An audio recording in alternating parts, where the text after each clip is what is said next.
Lahat ng nilagay ko dito, pati yung kilay, ito, dito lang yan nanggaling.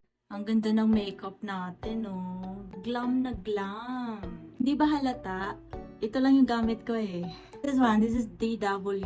Alam niyo guys, yung pinaka nagustuhan ko dito, yung highlighter tsaka yung blush niya. Ganda ng blush. Nakalimutan ko pa guys mag-blush serum pero kapit na kapit pa rin yung blush. Nandun pa rin yung pigment. Ito yung ginamit ko guys.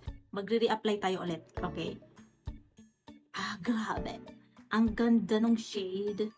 Sobrang perfect sa ating makeup look. Ang ganda guys yung pagka-pink niya eh. Perfect to sa lahat ng events. Wala na akong ibang ginamit guys kundi ito. Lahat ng nilagay ko dito, pati yung kilay, ito, dito lang yan nanggaling. Diba? Oh, diba? Ang ganda ng blush niya, diba? Kalain mo yun. Sobrang pink! Hindi pa ako nag-cream blush niyan, be. Wala pang blush serum yan, be. Oh, diba? Ang ganda, be.